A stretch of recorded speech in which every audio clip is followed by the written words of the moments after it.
Hello there, you're watching the press preview, the first look at what's on the front pages as they arrive. In the next half hour, we'll see what's making the headlines with the Deputy Political Editor of HuffPost UK, Owen Bennett, and the news editor from the Institute of Economic Affairs, Kate Andrews. So let's see what's on some of those front pages for you now. The Eye leads with Brexit, and the UK government's amendment to the withdrawal bill puts the exit day as the 29th of March 2019. More on Brexit on The Guardian and the story about business leaders uniting to end a deadlock on withdrawal talks. The Metro leads with the story on Kevin Spacey, who's been axed or actually erased from his latest Hollywood blockbuster as he faces harassment allegations. On the Financial Times, a report Britain's poised to sign off on a $2 billion loan guaranteed to Saudi Aramco as the UK tries to attract the oil company's IPO to London. The Daily Telegraph leads with Brexit and a warning by Theresa May to pro-European Tories against attempts to stop or slow down the process. Brexit dominates the Daily Express also, and a new study claiming the EU membership is costing Britain a staggering $1 billion a week. The battle between the stars of X Factor is on the front page of the Daily Star. And the Daily Mirror joins calls for Boris Johnson to be sacked. Well, with me, Owen Bennett and Kate Andrews. Welcome to you. We're kicking off with, surprise, surprise, Brexit. Actually, it's a surprise with the kind of week that we've had. This is in the Telegraph, front page of the Telegraph, May daring rebels to defy her on Brexit. Yeah, I thought this was a newspaper front page about a year ago, because it's almost like the year hasn't happened, because Theresa May is using language like, we will not tolerate attempts from any quarters to use the process of amendments to try and block the democratic wishes of the British people. British people have been clear about what they want. This is the kind of language she was using in the election campaign. Which sounds like an election campaign. Crush the saboteurs nonsense is back. I mean, the idea that Theresa May, I'm daring people to defy her. Oh no, we mustn't possibly defy Theresa May. What could she possibly do to us? It's a load of nonsense. They made this big song and dance about the fact they finally put the withdrawal date in the bill, which is March the 29th, 2019, as you said. We should be in there to begin with. But the main problem with this bill is not the absence of an exit date. That was one of the problems. The main problem with this bill is it's got in the bill, it gives MPs, gives ministers the power to change the bill on a whim without even coming back to Parliament, and to change any other bill without coming to Parliament. That's the real problem with it. It's not the exit date, and for her to that was the major criticism. That's completely undemocratic. And to her to try and use this as a kind of, don't you dare challenge me. It's like she's learnt nothing. Nothing has changed, as someone once said. It's in some ways strange that she doesn't want this to go to a vote at the end of the day, because the Conservative Party has had all the pressure on them to deliver Brexit. Obviously, they're in charge, and because of that, they've had to answer all the questions. I think the Labour Party has gotten somewhat of a free pass on that up until now. But if no one does have to vote on the EU withdrawal bill, then this truly will be a decision that has been made by the Conservative government in that sense. And any repercussions or consequences down the line will fall to them. And I think that's a big mistake politically. Brexit needs to be, in some capacity, a joint venture amongst the political parties so they can really hope to get the best for Britain and not make it into a political football. So it's a bit strange that this is the line that she's taking in the Telegraph today. It looks like she's actually written an article, which we'll be able to see later. And staying with Brexit, let's have a look at the Eye, their front page there. The divorce bill, this has been the subject of much debate. How much? When? Will they agree to the terms that they're being offered?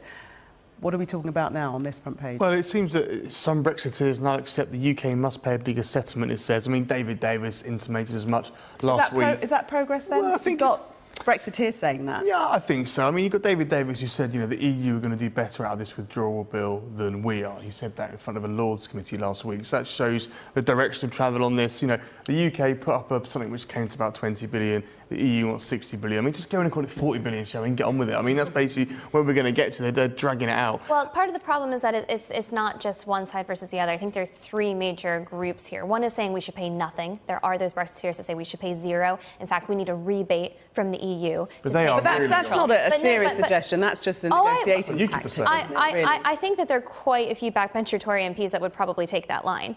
Then you have those who are saying, roughly the 20 billion is correct because that takes care of what we've already promised the EU in terms of spending, and so that we don't put them into a bad situation.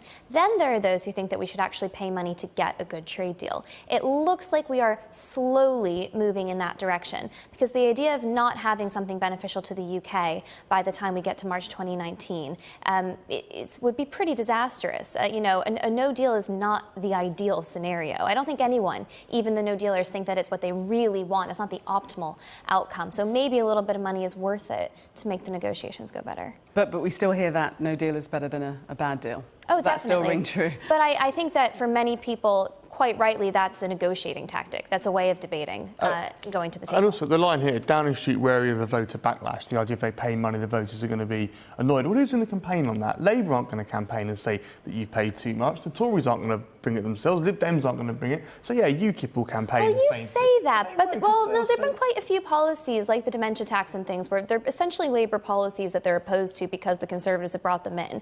I think the Conservatives know that anything's up to be made political, which is why I go back to my previous point. Make them have a stake in it. Make everyone have a stake in this so that everyone's responsible when we leave.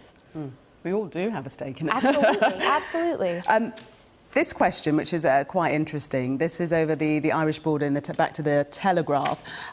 This was, well, for all intents and purposes, parked until negotiations progressed, but it's back. Yeah, I mean, I'm kind of on David Davis' side with this because I don't think you can solve the Irish border question until you know what your trade relationship is with the EU. How do you know what kind of infrastructure you need on the border? How do you know what the customs deals arrangements are going to have to be until you do your customs deal? Now, the British government have repeatedly said we don't want any physical infrastructure at the border. It's going to be the same as it is now. Does that work if you're not going to have the same customs arrangements with the EU? I mean, no, it doesn't. They can keep saying these things over and over again all they like, but you're going to have some way of monitoring what goes across that border, unless you bring the border back to Britain and you take it out of Northern Ireland entirely, which is politically very, very controversial. But I do sort of understand the David Davis' view that you can't solve this issue until you get your trade deal sorted. I do think there's one other option that's being slightly overlooked here. The UK is in a position to be making some unilateral decisions. It doesn't have to rely on the EU now to decide everything. One would be EU citizens' rights to stay in the UK, for example. We could decide that tomorrow if we wanted to. I actually think that the Irish border has some element of this as well. If the UK decided, look, regardless of our trade relationship with the EU, even if we do leave the customs union, we're not going to be strict on this. We don't mind if a few things cross over, and because our relationship with Ireland is so much more important than patrolling this to a T. I mean, that could be a really good gesture of goodwill. I agree with you that it can't all be finalized until potentially later on in the negotiations, but there's still things that can move the discussion forward if the UK were willing to open up its mind and have that liberal Brexit it was talking about and not worry so much about tit for tat. But saying we don't mind if a few things come over, that's just opening it all up to abuse, though, isn't it? To a smuggler's corridor, I think it's been called by the Irish Parliament. But I think you're right in the sense that then you're putting the onus on the EU because you're saying, we don't mind if things come in, but hey, if you don't want things going into the EU, you're going to have to patrol it. And all of a sudden it puts the ball on their court. But that could so easily be spun into the fact that the British government, the UK government have put us into this position. So I think there is politics to be played there with it. Well, it could be, but I think the most important thing from everybody's perspective here is that the relationships remain good between Ireland and Northern Ireland. And I think if you put that at the top of the agenda, people will be sympathetic to how you go about solving it. And there has been talk, I mean, the hard border is not the preferred option, but there has been talk about technology aiding some type of policing of the border. Has there been any more discussion on that? Well, a lot of it's down to these trusted trader schemes as well, and some of the customs checks don't take place on the border, they take place in the factories and that kind of thing. But even if you have this new technology, you have cameras put up, that's still physical infrastructure. That is still physical representation that there is now this, for instance, a harder border than there is now. And the thing is, the government says there's going to be no infrastructure. I think they back themselves into a bit of a corner there, because I don't see how you marry up having a different customs arrangement and then not patrolling it on your border. I don't see how that works. in any scenario, it is going to be a harder border than it is now, isn't Absolutely, and all we've got is Michel Barnier walking around Europe, he came to the Irish Parliament and said, we're going to come up with some inventive and creative solutions to this. And David Davis goes, yes, we're going to come up with some inventive and creative solutions. Have you got any ideas? Are they? Yeah, where are That's they? what you say when you have a really hard, difficult situation on your hands. And time is ticking, as you said. They're still working on it. Let's go on to the Express, their front page. 980 million a week. That is the true EU bill. Penny Mordaunt pictured there, not as she intends to sit in cabinet. That was her show Not splash. the most accurate photo starred at in. this time of her life, probably not. I'm not quite sure where this figure has come from, but I think it's a... Maybe they saw 3 buses. I think it's a helpful reminder. They were seeing 3 of things. It's hard to know. I think it's a helpful reminder that statistics can be manipulated in lots and lots of different ways to come up with a number that suits you at the time. There does seem to be an agenda here. The suggestion is that because we're paying apparently £1 billion a week to the EU, we need to get out much, much faster. There's still this pushback to the fact that a transition period is being brought in to leave the European Union. A lot of people do see that as just extending the clock potentially for us to not leave. I would imagine that this is part of that campaign and that worry. Yeah, this study has been done by the City analyst Bob Liddon. Will people believe this figure? I mean, they were loath to believe the 350 on the side of the bus, and this is almost 3 times. I think people just know. I think the genius of the 350 on the side of the bus was it made people aware that we are paying a lot of money to the EU, and it didn't really matter how much that money was, and whether you could prove it, and whether you sliced and you took the first one where you thought, or divided by 3, whatever. It left people knowing that we paid a lot of money every week to the EU, and that was what they wanted to get across. So people are going to look at that and think, oh, well, this is just more of the same. So it's not going to shift the dial, I don't think, too much. OK, it's quite a bit more. Or maybe I'm a bit... Maybe am I more cynical or not cynical enough? I can't remember. I think people are generally quite sceptical of seeing these headline figures now. I think during the campaign, on the Remain and the Leave side, a lot of questionable figures were put out. People were told they'd be significantly worse off if they voted to leave.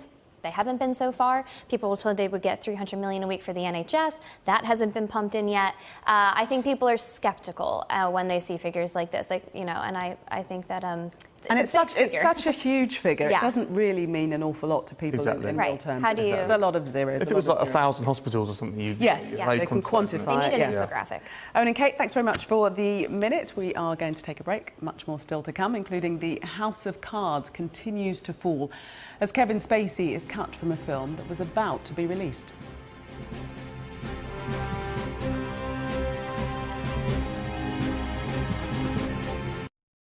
Welcome back. You're watching the press preview with me, Owen Bennett, and Kate Andrews.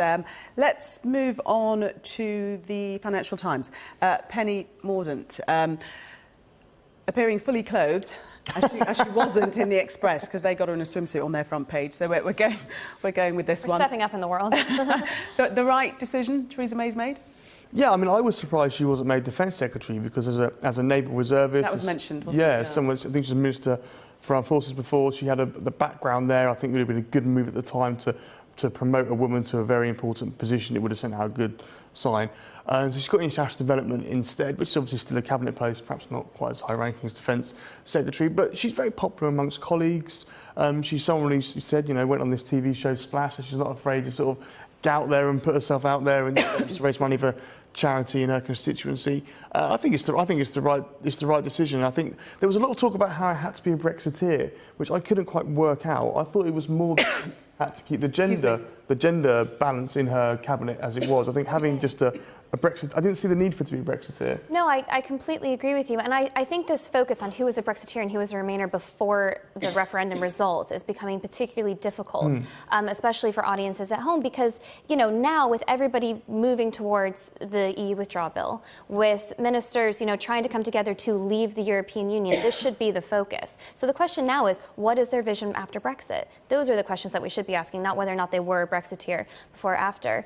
I agree with you. I think it will be an interesting role for her to get a fresh start in. I think Priti Patel was a bit more open about how she felt about international aid and development. Well, she wanted to scrap the department before she got there. And we knew that before she came in, whereas I think Penny's views are slightly to be learned. But Priti Patel did move on that, didn't she? She did change. She started off. Yeah, when she got the job, she just suddenly decided she didn't want to go to the department. It's funny how these things happen. But she did move on that, and she suddenly saw the merit of being in the cabinet. I think Penny Mordaunt as well. I think she spent a year or a certain amount of time working in hospitals in Romania when she was younger, so she probably would have seen some of the benefit that aid and assistance overseas has. I mean, it's a difficult job for a Tory to get because basically you're going around the world giving away taxpayers' cash, so you're always going to be not particularly popular doing that with some of your colleagues. But in Labour, it's the opposite. You seem to really yeah, but I mean, I would love to see Penny Mordaunt move us towards really focusing the money on humanitarian aid, especially in times of crisis. That is where aid can be most helpful. You know, some of the projects that taxpayer money in the UK does end up getting invested in are quite corrupt abroad, frankly. To be fair, Priti Patel was trying to crack exactly, and that's the right thing to do. Aid should be going to help those who really do need it most.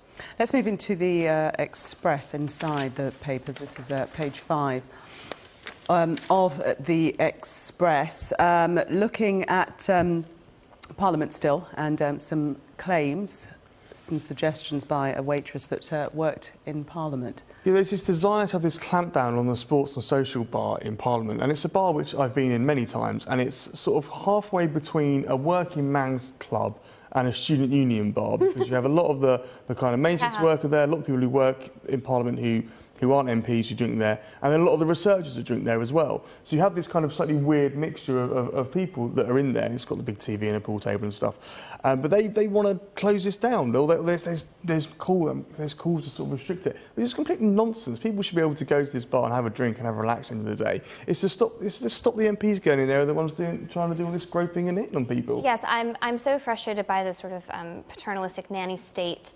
interference and the suggestion that we must close these places down, we must get rid of the alcohol because people can't help themselves. No, you can help yourselves. Don't touch other people. Don't grope other people. Don't grab other people. You shouldn't be going around closing down bars and restricting freedoms because there are a few quite seedy people out there. Well, obviously you need to address people's behaviour. Exactly. If you close down this bar, we'll just move to the Red Line pub outside or the Westminster Arms over the road. So how many do you shut down before you decide that the problem is actually individuals? Exactly. Yeah. A quick final look at the Metro. This is the Kevin Spacey story. Front page of the Metro. Let's just get it up there for you. Spaced out, well, erased out, isn't he? I think it's phenomenal. I mean, as you said in the news report, that Ridley Scott's reshooting basically all the scenes that he's in. I think if you look at the reaction to Kevin Spacey and you compare that with someone like Roman Polanski, for example. Now, Roman Polanski, who did something which was terrible in the 70s, and he basically admitted it, and then he fled justice, all that kind of stuff. People still appeared in his films and thought it was wonderful. Stand up and applaud him. Stand up and applaud him and all that. But now the Kevin Spacey thing, that there seems to be the dial shifted now, and it's almost, no, you can't separate the art from the artist and their behaviour. I mean, I double down on that. I think that there's different justice for different people, and I think that's hugely problematic. Something that we're debating right now in society is what people from the past should be responsible for based on 2017 morality. There's a lot of debate going on about whether or not statues should be taken down. This is a very hot topic of debate. I think what's interesting and important to remember about Kevin Spacey is that this kind of behavior was not okay when he was doing it. Yeah. It was not morally okay to be doing this. It wasn't accepted by society that it was okay. It probably is right to judge him on our standards now and to say it's just not acceptable. Kate and Owen, thank you very much for taking us through the papers. We'll see you a little later on.